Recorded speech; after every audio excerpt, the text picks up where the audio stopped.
دولت Nagar general secretary Pakistan مسلم league کاف تحصیل گجرات چودھری راکب لطیف شاہ جہانیہ، رہنما مسلم لیگ کاف یوسی دھما ملکہ چودھری امجد اقبال المعروف شیری گجر لاہوریاں،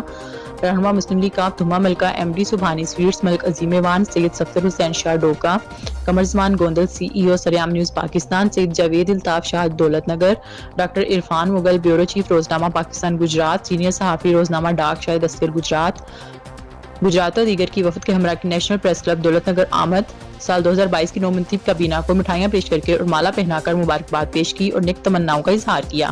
اور نیشنل پریس کلب دولت نگر کے ساتھ عوامی فلاحی منصوبوں پر ہر ممکنہ تعاون کا یقین دلایا۔ انہوں نے نیشنل پریس کلب دولت نگر کی بہتری کے لیے مالی فنڈز بھی پیش کیے۔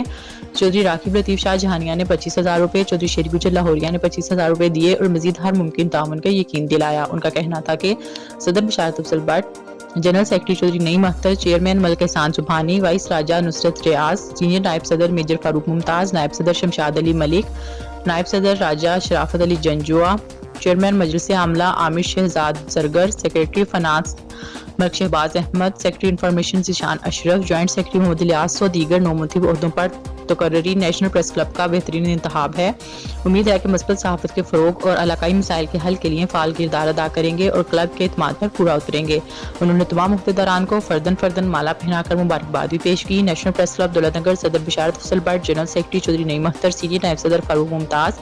نائب صدر راجہ شرافت علی جنجوعہ، چیئرمین ملک احسان سبحانی نے خیر مقدم کیا اور عزت افزائی پر شکریہ ادا کیا۔